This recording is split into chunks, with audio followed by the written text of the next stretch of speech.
Innal hamdalillah nahmaduhu wa nasta'inuhu wa nastaghfiruh wa na'udzu billahi min syururi anfusina wa min sayyiati a'malina may yahdihillahu fala mudilla lahu wa may yudlil fala hadiyalah. Asyhadu an la ilaha illallah wahdahu la syarika lah wa asyhadu anna Muhammadan abduhu wa rasuluh. Allahumma shalli wa sallim ala sayyidina Muhammadin wa ala alihi wa sahbihi ajma'in. Rabbi syrah li sadri wa yassir li amri wa hlul 'uqdatam min lisani yafqahu qawli. Subhanaka la ilma lana illa ma 'allamtana innaka antal alimul hakim. Allahumma inna nas'aluka ilman nafi'an wa rizqan thayyiban wa amalan mutaqabbala. Alhamdulillah, kita bersyukur kepada Allah di maghrib ini di Mushola Al-Ikhlas ya.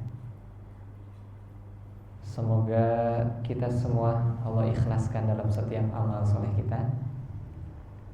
Kita bersyukur kepada Allah karena Allah telah menggerakkan kita untuk hadir sholat berjamaah. Yang dalam sebuah hadis Rasulullah menyampaikan bahwa sholatnya seseorang berjamaah itu lebih baik 27 atau 25 derajat dibandingkan sholat orang yang sendirian. Dan setiap langkahnya Allah angkat derajat dan Allah ampuni. Masya Allah ya. Dan duduk menunggu sholatnya dihitung sebagai pahala sholat. Masya Allah. Jadi ketika kita tadi wudhu, jadi kata Nabi selama tidak hadas, gak batal. Jadi kalau batal wudhu lagi dan tidak mengganggu yang lain. Masya Allah ya. Ini nikmat dari Allah Subhanahu wa ta'ala ketika kita dimudahkan melangkahkan kaki kita ke masjid. Karena di saat kita melangkahkan kaki itu, di saat itu Allah ampuni, gugurkan dosa kita, Allah angkat derajat kita. Derajat di sisi Allah ini bisa didapatkannya di akhirat, namun bisa cair juga di dunia ya. Misalkan dengan tiba-tiba mudah ya untuk saling mencintai antara orang beriman. Sementara orang yang direndahkan derajatnya oleh Allah, walaupun di sisi manusia mungkin tinggi, tapi bisa jadi ada kebencian di hati orang beriman. Ada aib-aib yang Allah buka gitu. Makanya dalam setiap langkah ke masjid itu alhamdulillah kita syukuri. Apalagi Allah berikan nikmat tambahan duduk menunggu waktu sholat isya plus memurajaah kembali kehidupan sang teladan Nabi Muhammad sallallahu alaihi wasallam. Salam beserta salam kita curahkan pada teladan kita Nabi Muhammad sallallahu alaihi wasallam, pada keluarganya, para sahabatnya dan para pengikutnya yang istiqomah hingga akhir zaman. Semoga Allah Subhanahu wa taala memberikan kepada kita pertolongan agar bisa memirip-miripkan diri dengan akhlak Nabi. Allah ampuni saat kita masih jauh dari akhlak Nabi, bahkan bisa jadi bertolak belakang. Maka mudah-mudahan duduknya kita di sini sebagai bukti bahwa kita berikhtiar ingin meniru akhlak Nabi, ingin meniru perjuangan Nabi, meneruskan jejak Nabi. Dan semoga ini menjadi wasilah kita mendapatkan syafaat beliau kelak di yaumil akhir. Amin ya Allah ya rabbal alamin. Jazakumullah khairan para jamaah, para panitia, Masya Allah, para DKM, pengurus, semoga Allah ikhlaskan, Allah limpahkan balasan yang terbaik di dunia dan di akhirat. Kita juga mendoakan yang sedang sakit, semoga Allah sembuhkan, Allah sabarkan. Saudara kita yang sedang kesulitan, semoga Allah berikan kemudahan, jalan keluar yang terbaik. Kedua orang tua kita semoga Allah ampuni, Allah sehatkan, Allah bahagiakan dunia akhirat. Yang telah mendahului kita semoga Allah lapangkan kuburnya, Allah kumpulkan kembali di surga beserta orang-orang yang dicintai. Dan juga yang sedang bermusuhan, semoga Allah damaikan, Allah bukakan pintu maaf. Jamaah ya, Al-Ikhlas, semoga Allah istiqomahkan hingga akhir usia, hingga ajal menjemput berada dalam ketaatan. Ya, salat yang terjaga, majelis ilmu yang terjaga, Al-Quran yang terjaga, sedekah yang terjaga, dijauhkan dari su'ul khotimah. Begitupun juga saudara-saudara kita yang mungkin belum tergerak untuk bisa menikmati ketaatan bersama kita, semoga Allah curahkan hidayah agar bisa bersama-sama dengan kita menikmati ya, indahnya beribadah kepada Allah Subhanahu wa taala. Hadirin jamaah, izin meneruskan pembahasan tentang sirah Nabi. Di bulan lalu kita telah masuk ke perjanjian Hudaybiyah, Sulhu Hudaybiyah. Namun izin di saat ini kita murojaah agak mundur lagi karena kita berada di Muharram ya. Biasanya momentumnya momentum hijrah ya, walaupun sebetulnya Nabi nggak hijrah di bulan Muharram juga. Tapi bulan penanggalan 1 Hijriah itu dijadikan oleh Umar bin Khattab acuannya adalah peristiwa hijrahnya Nabi karena begitu istimewa. Jadi sedikit kita murojaah ya, di momentum awal Muharram ini kita berada di 1448 Hijriah. Alhamdulillah Allah panjangkan usia kita ya. Dan bulan Muharram ini adalah bulan 1 di antara 4 bulan haram ya. Zulqa'dah, Zulhijjah, Muharram beruntutan dan Rajab nanti. Jadi masih ada keutamaan yang Allah hadirkan di usia kita, yaitu menikmati bulan Muharram. Setelah kemarin Zulhijjah ya, dengan kurbannya, dengan 10 hari pertama bulan Zulhijjah, kita juga ternyata masih dilanjutkan untuk berusaha taat ya, di bulan Muharram, bulan pertama. Dan ada sunnah Nabi yaitu puasa ya, puasa di 10 Muharram atau dikenal dengan Asyura, yang keutamaannya menghapus dosa setahun ke belakang. Semoga Allah mudahkan kita ya untuk bisa berpuasa di hari Kamis ya, Selasa, Rabu, Kamis, Jumat, Sabtu, Ahad, Senin, Selasa, Rabu, Kamis ya. Bagi yang tanggal 1 Muharramnya hari Selasa, karena ada juga katanya NU itu Rabu ya Pak ya. Di badan yang mengecek hilal, nah itu ya, bulan 1 Muharramnya itu Rabu. Jadi berarti Asyuranya Jumat. Tapi terlepas dari perbedaan, semoga memudahkan kita saum Asyura 10 Muharram. Ketika Nabi hijrah ke Madinah, Nabi dapati orang Yahudi sedang puasa. Ketika ditanya, kenapa engkau berpuasa? Kenapa kalian berpuasa? Karena di hari ini Nabi Musa diselamatkan oleh Allah dari kejaran Fir'aun.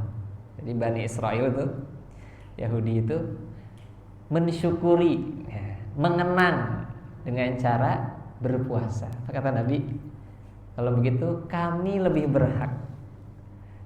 Maka Nabi pun menyuruh kaum muslimin untuk juga berpuasa.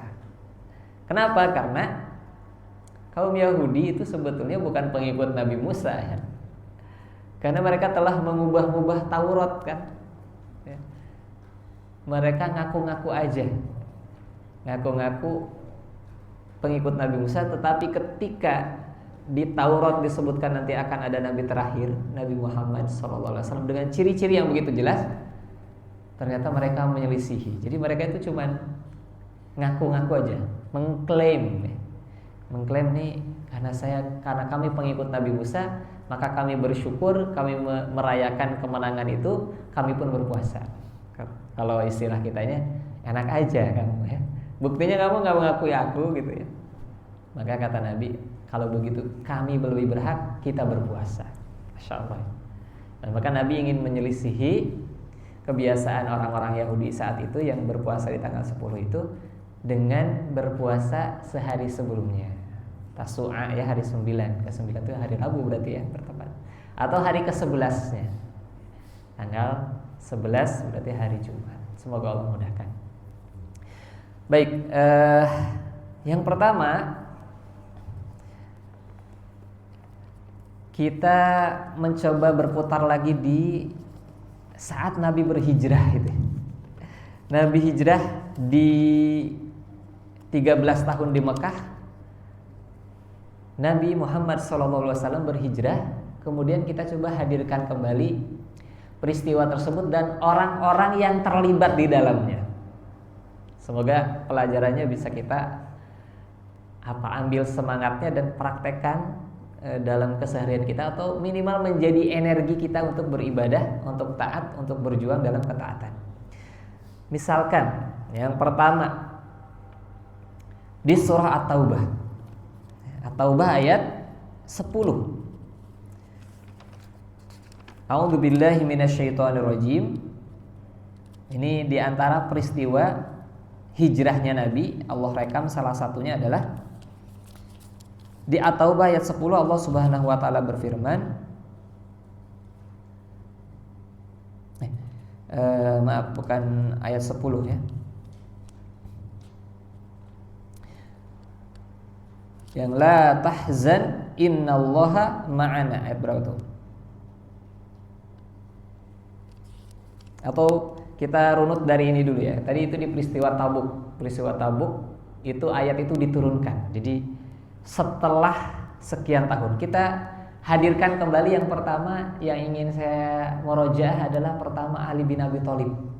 Ya, di peristiwa hijrah, Ali bin Abi Thalib itu disuruh oleh Nabi untuk menggantikan posisinya dalam kamar Nabi, bahkan dengan selimut Nabi, Masya Allah. Dan Ali bin Abi Thalib saat itu adalah masih muda, masih usia ya 20-an tahun gitu ya. Karena Nabi kan Ali bin Abi Thalib 10 tahun, lahir 10 tahun kurang lebih sebelum kenabian ya. Berarti kalau itu hijrah di Nabi 13 tahun kenabian, sekitar 23 tahun. Kita bayangkan usia 23 tahun itu usia apa? Kalau SMA berapa tahun? 18 ya. Berarti sekitar usia kuliah, Masya Allah. Jadi usia pemuda yang masih kuliah itu berani berkorban dengan resiko yang sangat tinggi, yaitu bertaruh nyawa, Masya Allah ya. Jadi ketika rumah Nabi dikepung oleh para pemuda Quraisy ya, dari berbagai kabilah sebagai strategi bahwa mereka kalau membunuh Nabi maka kabilahnya Nabi ya, Abdul Muttalib dan seterusnya itu tidak akan bisa membalas ya. Tidak akan berani membalas karena kabilahnya banyak, Masya Allah. Jadi udah tahu nih bahwa Nabi akan dibunuh, sehingga Allah Subhanahu wa taala mengirimkan perintah untuk berhijrah. Dan Masya Allahnya Nabi menyuruh Ali untuk menggantikan. Dan Alinya mau gitu ya. Jadi saya mereka ulang saat itu ya. Ya Allah, saya atau mungkin teman-teman yang mahasiswa hari ini bisa jadi sedang ketakutan atau sedang kebingungan untuk hal-hal yang misalkan kuliahnya, mata kuliahnya apa, mungkin sekarang juga ada kuliah mahasiswa yang demo gitu ya. Atau ada juga yang ketakutan nanti kerja seperti apa. Masya Allah, ternyata pemuda saat itu, salah satunya Ali bin Abi Thalib itu bahkan di level yang siap ya, berkorban untuk agamanya walaupun taruhannya adalah nyawa. Masya Allah ya, Ali bin Abi Thalib taat kepada Nabi Muhammad SAW menggantikan. Dan ternyata kalau di surah Yasin kan, wa ja'alna min baini aydihim sadda wa min khalfihim saddan fa aghshaynahum fahum la yubsirun. Dijadikan di depannya dinding, di belakangnya dinding gitu ya. Nabi lolos sehingga ketika ditunggu larut malam sampai ternyata pas didobrak ternyata bukan Nabi Muhammad SAW. Bahkan di sebagian riwayat dikatakan Ali itu sempat dipukuli, sempat disekap juga di Ka'bah itu. Ditanya kemana Muhammad gitu ya. Tapi Ali Masya Allah bertahan.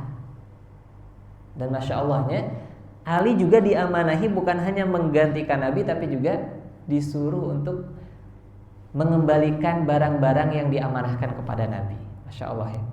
Dan itu dilakukan oleh Ali, sehingga Ali hijrahnya nanti nyusul belakang karena melaksanakan amanah ya. Di satu sisi Masya Allah ya, Nabi Muhammad SAW Al-Amin, orang yang sangat dipercaya. Itu bahkan orang-orang Quraisy sendiri menitipkan barang-barang berharganya di tangan Nabi Muhammad SAW. Dan Nabi Muhammad yang disakiti sedemikian rupa selama 13 tahun itu tidak kemudian saya biarin aja deh orang mereka menyakiti saya gitu. Enggak, tetap amanah.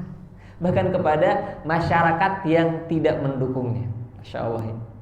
Itu Ali bin Abi Thalib juga kita menjadi PR bagi kita, pemuda kita, anak-anak kita, gimana ya biar tumbuh di usia mahasiswa itu bisa sedemikian tangguh gitu, bisa sedemikian kokoh, bisa memberikan sesuatu untuk agamanya, untuk Allah dan Rasulnya, untuk jihad fisabilillah, gitu ya, di surah Taubah begitu ya.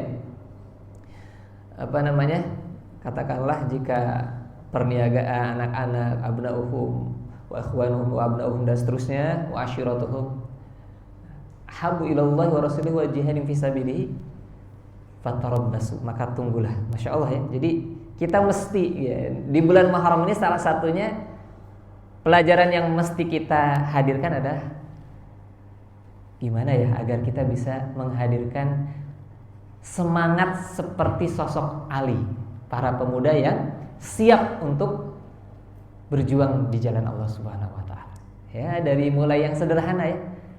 Berjuang untuk melangkahkan kaki ke masjid, berjuang untuk melawan rasa bosan di saat hari ini banyak sekali generasi ini yang instan karena mudah dengan scroll sesuatu itu instan ya.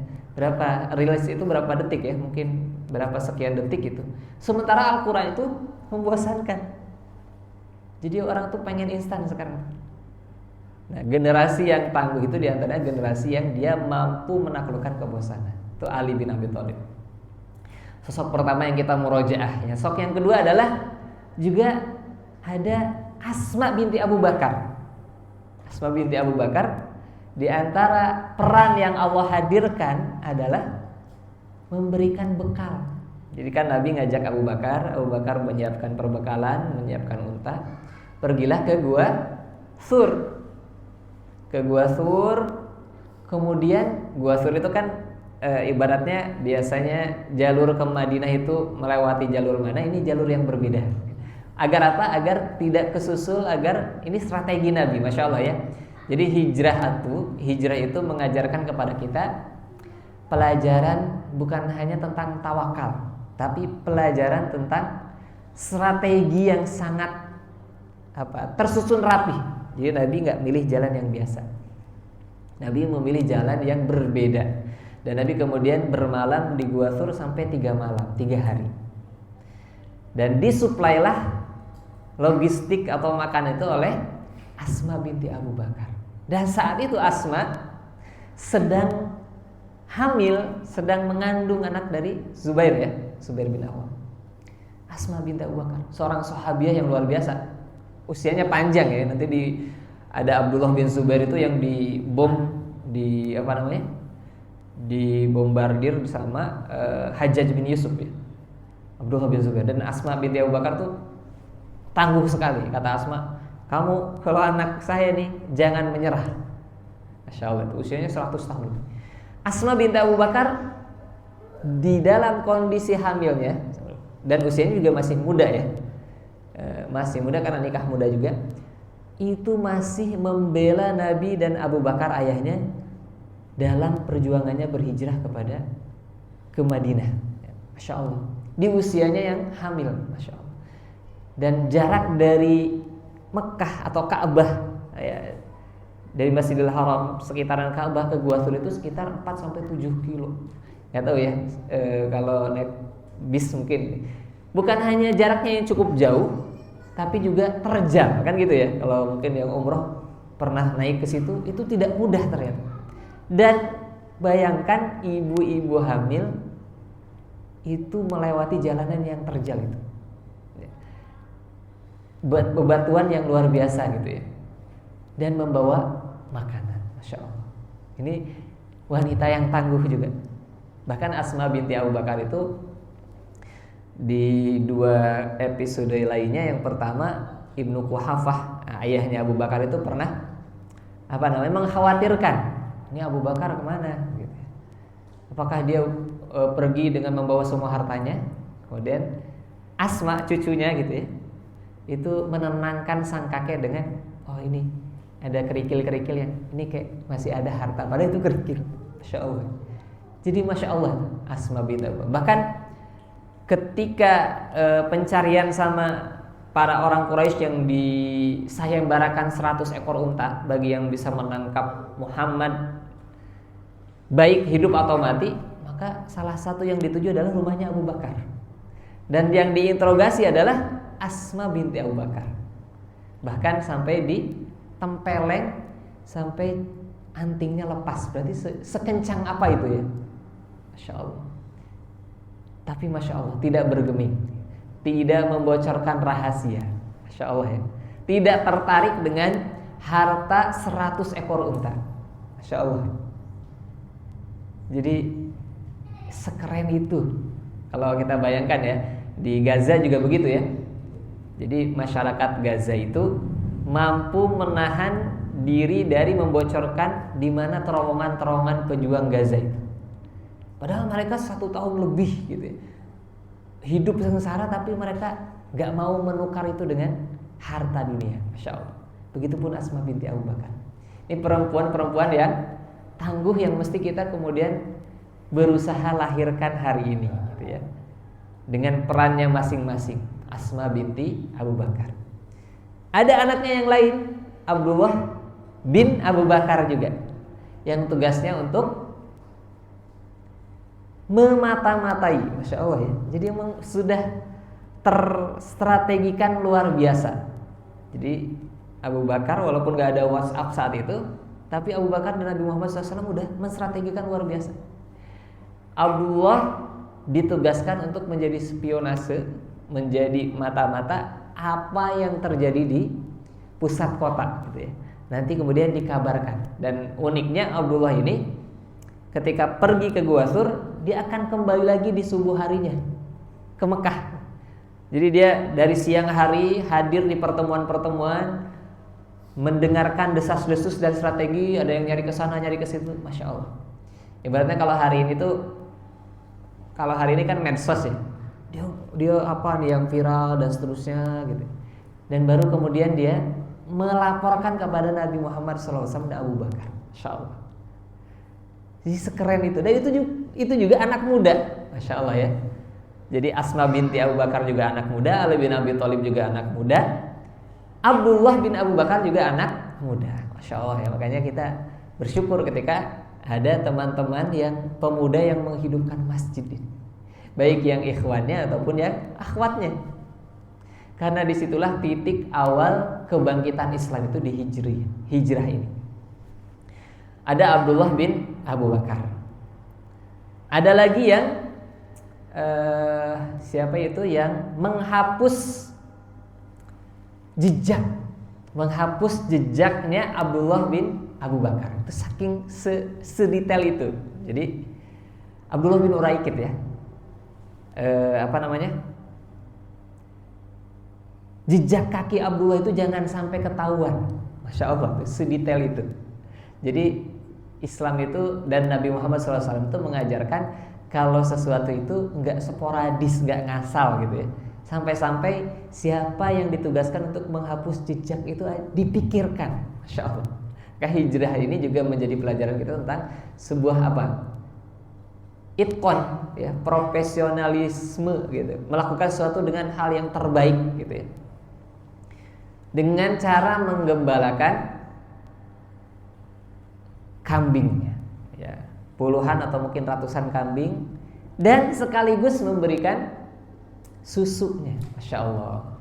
Susu kambing diperah, disampaikan ke sana, balik lagi menghapus lagi jejak Nabi. Masya Allah. Itu juga pemuda juga. Nah, setelah kurang lebih 3 hari 3 malam di Gua Sur, maka kemudian Nabi pun melanjutkan perjalanannya. Nah, ini ayatnya ya. Jadi yang menarik adalah ayat ini yang idh yaqulu li sahibihi la tahzan innallaha ma'ana itu. itu turun ayatnya 9 tahun kemudian di peristiwa perang Tabuk. Jadi ketika 9 tahun setelah Nabi hijrah di perang Tabuk, Allah mengingatkan tentang peristiwa di mana Nabi dan Abu Bakar sedang di dalam gua dan hampir saja tertangkap. Jadi kata Abu Bakar tuh, ya Nabi, ini udah di depan kita. Seandainya mereka nunduk aja, itu pasti ketahuan, pasti kelihatan gitu. Makanya Allah memotret peristiwa itu, kemudian diturunkannya malah 9 tahun kemudian. A'udzubillahi minasyaitonirrajim. Illa tansuruhu faqad nasarahullah. Jika kalian tidak menolongnya, tidak menolong Nabi Muhammad, sungguh Allah telah menolongnya. Kapan? Dulu 9 tahun yang lalu ketika peristiwa Nabi hijrah bersama Abu Bakar. Id akhrajahu alladziina kafaru, ketika orang-orang kafir mengusir Nabi Muhammad. Tsaniyasnaini, ya. Sedang ia adalah salah seorang dari 2 orang, yaitu bersama Abu Bakar. Idhuma fil ghari, saat keduanya berada dalam gua. Id yaqulu li sahibihi, di waktu ia berkata pada temannya, yaitu Nabi Muhammad berkata kepada Abu Bakar sebagai jawaban dari kekhawatiran Abu Bakar, wahai Nabi. Dalam hadis ya, kalau ayatnya kan ini menjelaskan jawaban Nabi ya. Dalam hadis kan, wahai Nabi, seandainya mereka nunduk aja pasti kita ketahuan. Maka Allah merekam itu. Idh yaqulu li sahibihi la tahzan innallaha ma'ana. Janganlah kamu sedih, sesungguhnya Allah bersama kita. Padahal kalau posisinya kita di Abu Bakar mungkin takut ya. Rasa yang tepat itu mungkin kalau kita yang ada di gua itu takut. Kenapa? Karena kalau kita ketangkap, kita pasti ya nggak, minimal kalau nggak dibunuh ya ditangkap atau disakiti gitu. Tapi kalimat yang dipilih oleh Allah dan dipilih oleh Nabi, la tahzan, jangan kamu bersedih. Masya Allah. Karena memang Abu Bakar tuh nggak takut sebetulnya. Abu Bakar itu dia siap-siap aja menjadi korban, tapi dia itu khawatir akan keselamatan Nabi dan itu yang membuat dia sedih. Maka kata Nabi, la tahzan innallaha ma'ana. Yang menarik adalah ayat ini turun 9 tahun kemudian, saat peristiwa perang Tabuk itu adalah muslimin melawan Romawi. Masya Allah ya. Hari ini kan saat itu Romawi adalah peradaban yang superpower, adidaya. Hari ini mungkin kalau nggak Rusia, Amerika gitu ya. Walaupun Amerika sekarang juga sama Iran klausulnya kalah gitu ya. Itu kan luar biasa. Di perang Tabuk itu lawannya adalah negara yang begitu besar dengan kekuatan militer yang sangat kuat.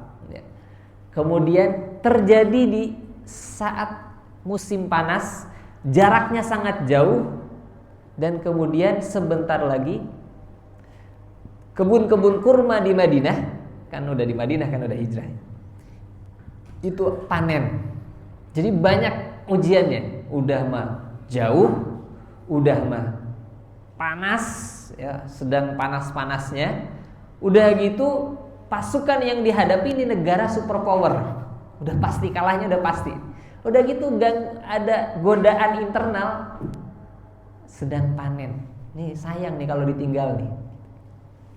Makanya Allah ngasih kayak satu sisi ancaman, satu sisi motivasi. Ancamannya gini, kalian muslimin, kalau kalian nggak nolong Nabi Muhammad nih untuk perang Tabuk, ya udah, Allah yang nolong kok, sebagaimana Allah yang nolong Nabi Muhammad dulu waktu hijrah. Padahal Nabi udah dikepung tuh oleh semua orang yang mencari, tapi selamat. Kalau memang kamu nggak mau berjuang untuk Islam ini, Allah nggak butuh, Allah bisa menangi Nabi kok. Seolah-olah itu ancaman. Di satu sisi itu motivasi. Kamu nggak usah takut ngadepin Romawi, Allah yang akan nolong kalian sebagaimana Allah telah menolong Nabi Muhammad SAW di saat hijrah. Begitupun mungkin di ayat-ayat yang lain, di perang Badar, di perang Uhud, di perang Khandaq. Tapi begitulah ya, Allah Subhanahu wa taala menguatkannya dengan peristiwa 9 tahun yang lalu.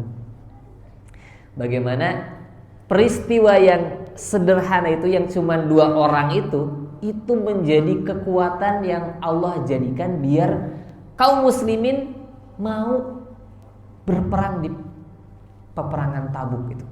Masya Allah. Dan dari situ juga kita harus mengaca. Menjadikan ayat ini juga kita coba refleksikan.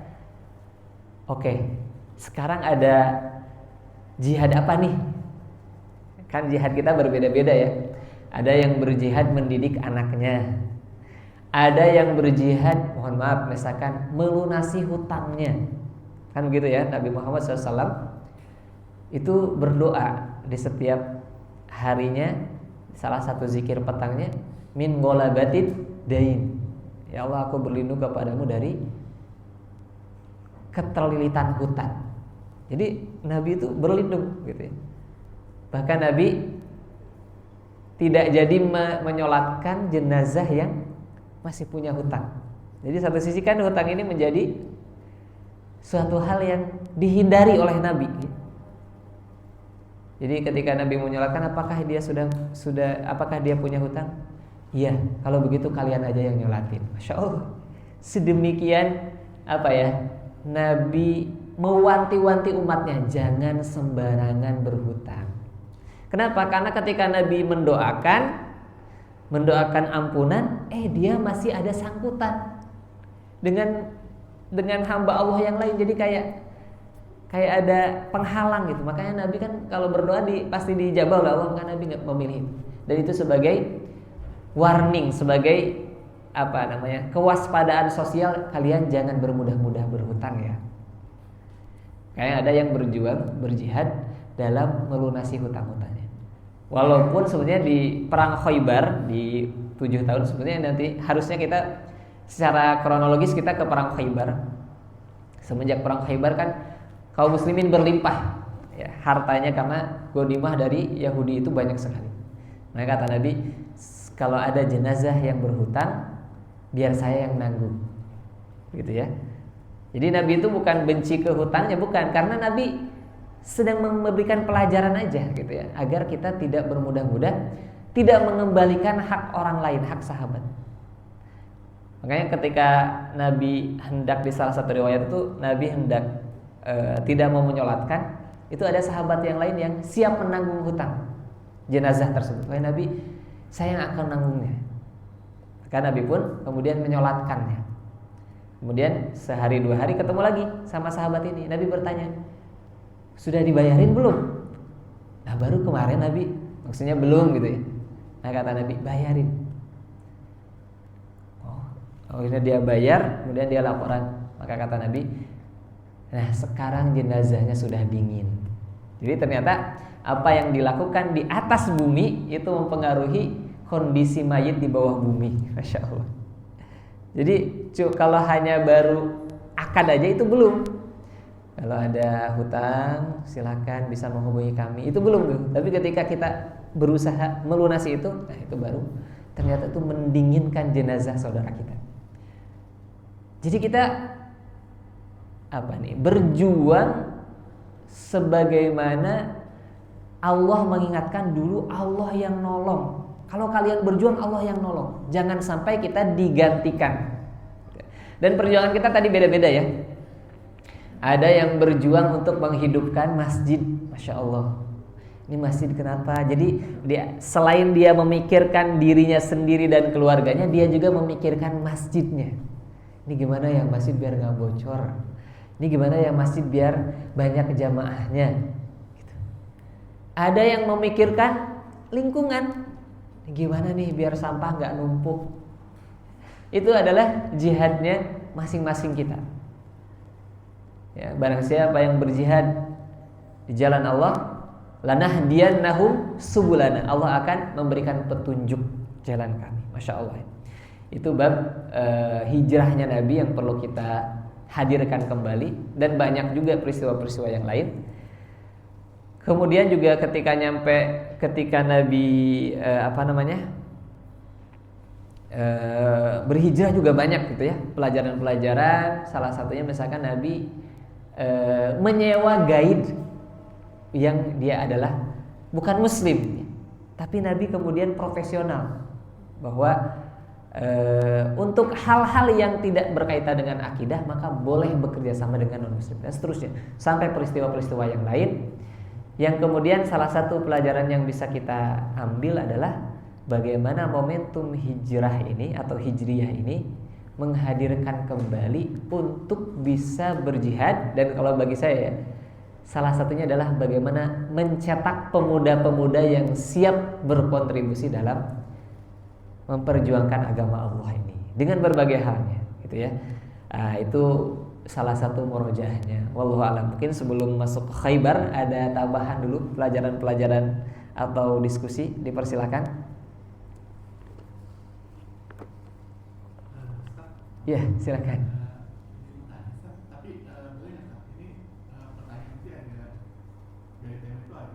Berbeda, tidak mengapa ya, insya Allah di luar tema.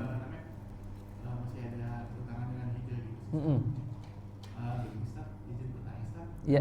Kalau menurut agama atau Nabi, langkah awal ini kalau pemuda ingin melaksanakan pernikahan itu harus gimana?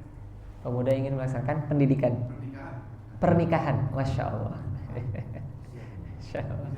Masya Allah, tabarakallah, alhamdulillah. Ya ma'syarah syabab, wahai para syabab. Syabab semua ya, wahai para pemuda, menikahlah gitu ya.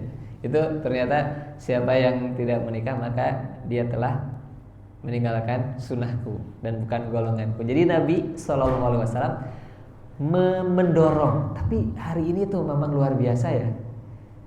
Nggak tahu hanya saya aja perasaan apa gimana. Jadi beberapa konten itu sekarang itu suka ada yang lucu gitu ya, konten yaitu para petugas KUA bikin konten. Kontennya juga suka seru gitu ya. Salah satu komentarnya adalah pokoknya ada beberapa kalangan yang nggak mau nikah, entah karena mahal harganya, yang kedua karena beberapa contoh ternyata pernikahan itu ribet, yang ketiga ada juga contoh public figure yang tanpa nikah bisa bahagia. Jadi akhirnya mereka nggak mau nikah gitu. Padahal ibaratnya kalau keran itu nggak dibuka-buka, padahal airnya udah deres, apa yang terjadi? Mampet udah. Bahkan mencari hal-hal yang pelarian yang keliru, dan itu yang diharapkan oleh musuh-musuh Islam. Gimana nih agar terjadi perzinahan?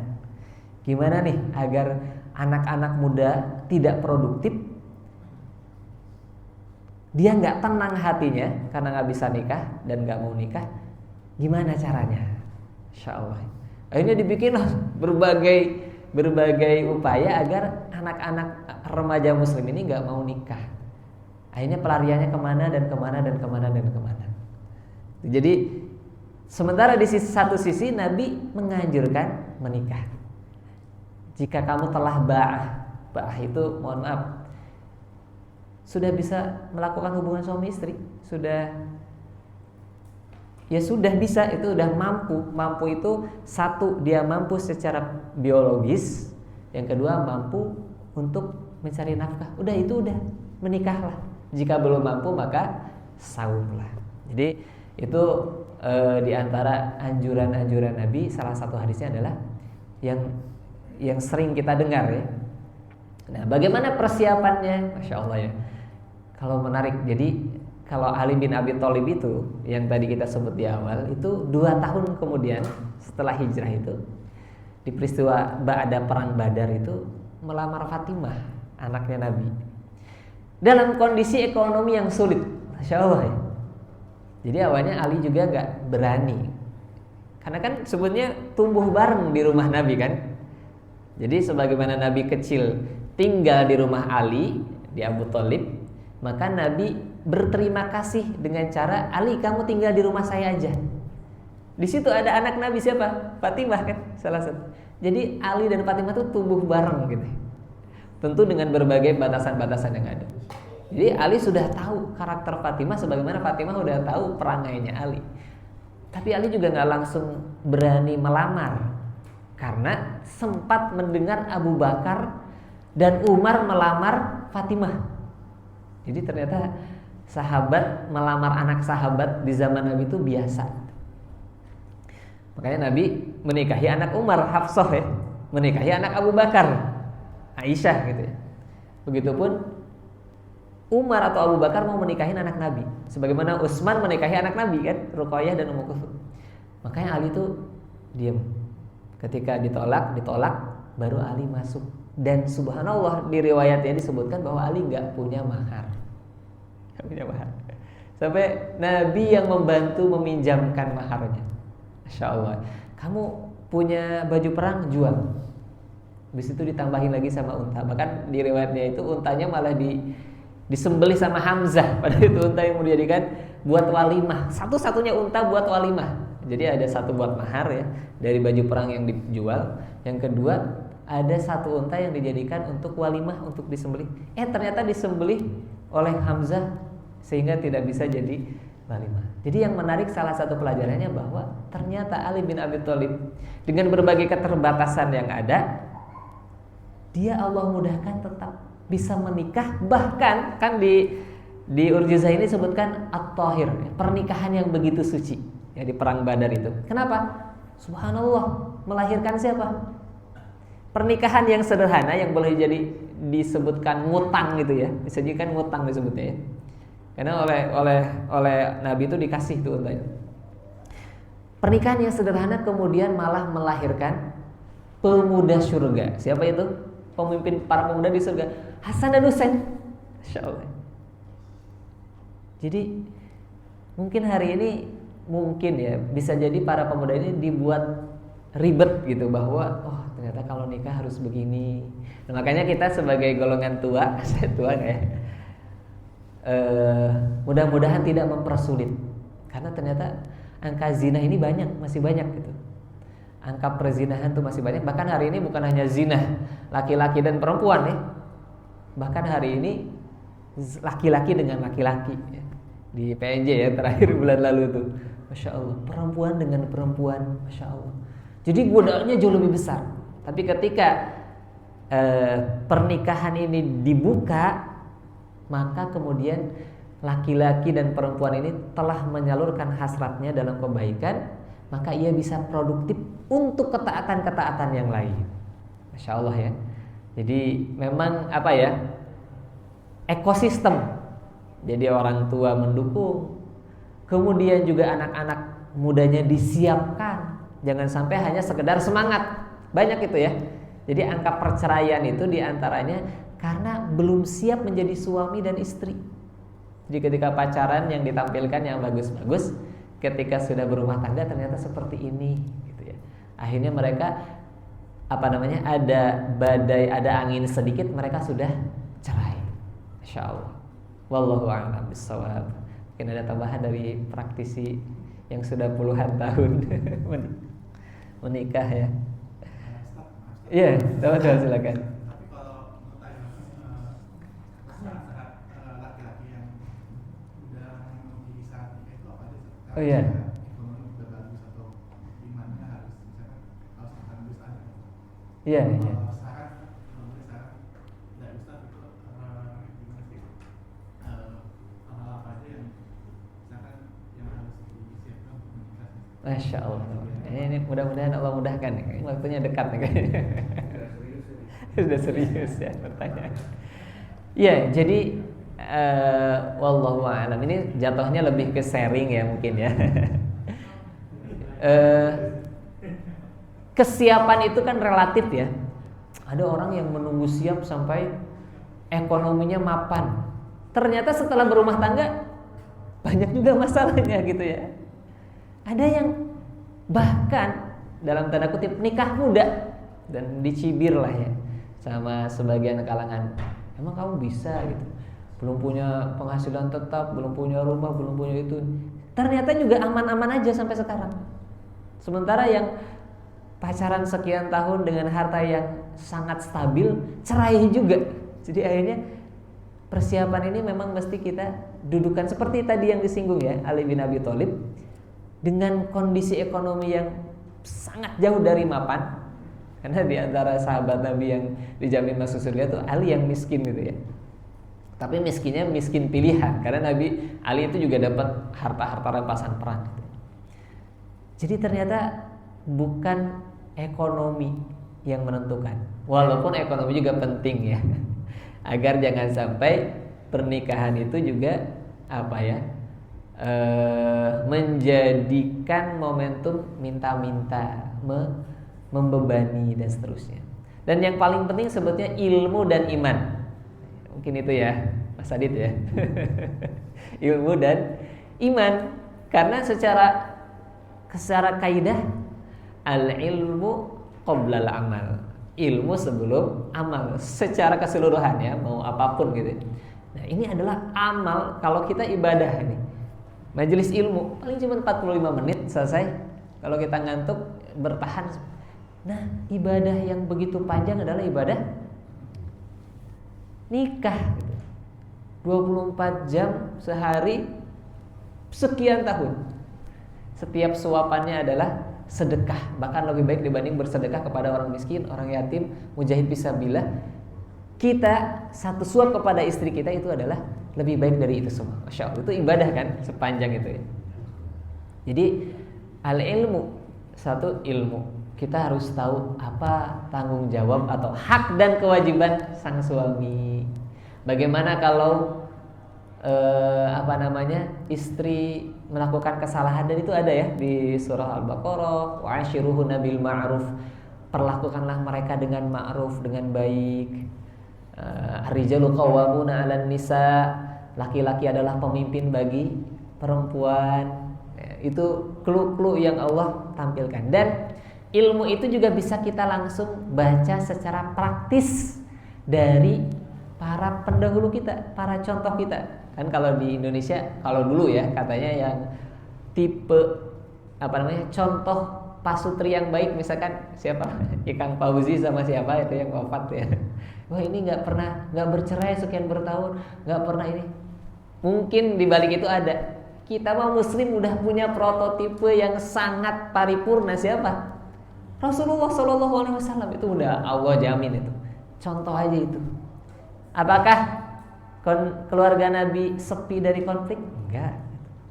Apakah keluarga Nabi, kan Masya Allah ya, Nabi itu di usia 40 tahun ya, anaknya kan 7 tapi udah wafat beberapa, ada 40 tahun udah settle gitu ya. Khadijahnya kaya dan seterusnya. Aslinya tuh udah gak mau lagi, harusnya udah gak mau lagi berjuang, tapi Masya Allah Nabi berjuang. Keluarga yang Masya Allah para pejuang. Itu ilmunya salah satunya adalah membaca bagaimana keluarga-keluarga yang ada di dalam Al-Quran, kayak Nabi Muhammad SAW. Ada lagi contoh yang buruk, ada dalam Al-Quran ya.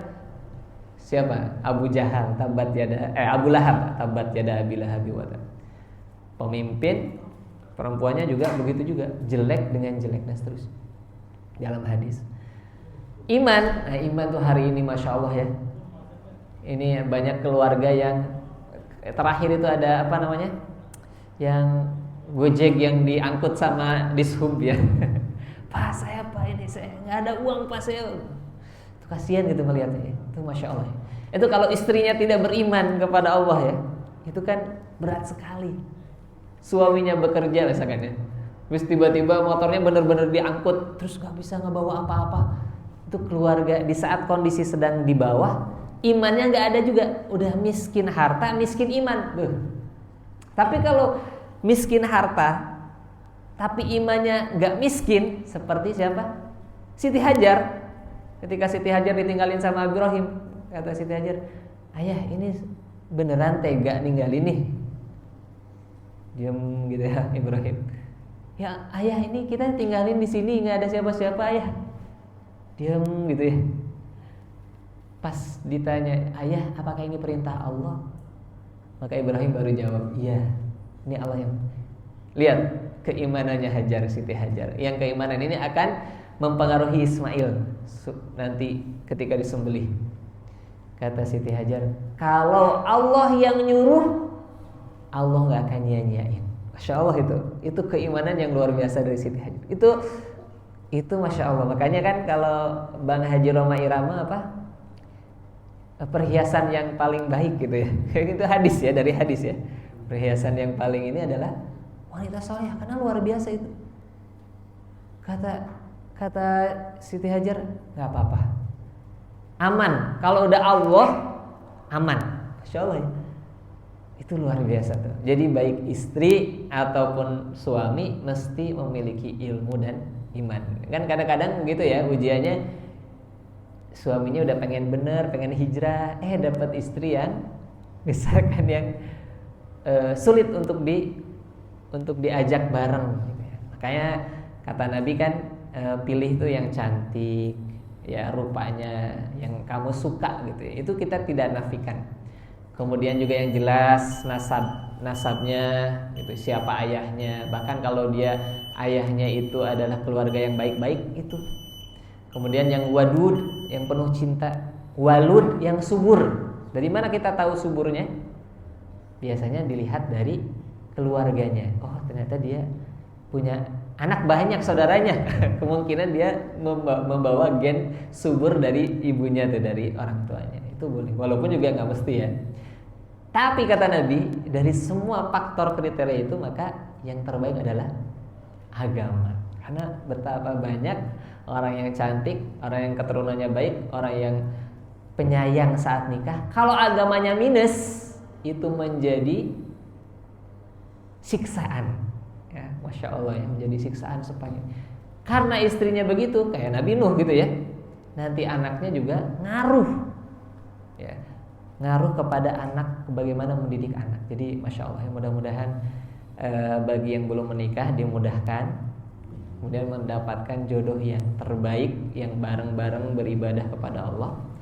Bagi yang sudah menikah juga menjadi pelajaran bagi kita bahwa sebagaimana kita berharap dulu ingin nikah, berharap kita ingin mendapatkan istri soleha, berharap ingin mendapatkan keturunan yang soleh-soleh, maka melalui pertanyaan ini kita teringatkan bahwasanya sepanjang hidup kita masih bertugas, nggak ada kata pensiun ya, menjadi suami yang baik, menjadi orang tua yang baik, sehingga mudah-mudahan berkumpul kembali di surga. Amin ya Allah. Mohon maaf untuk saat ini bab Khaybar belum kita bahas. Mudah-mudahan momentum hijrah yang menjadi pengingat kita untuk kembali berhijrah dari keburukan, dari kekurang-baikan, dari kesia-siaan menjadi hal-hal yang baik, ketaatan, kebermanfaatan.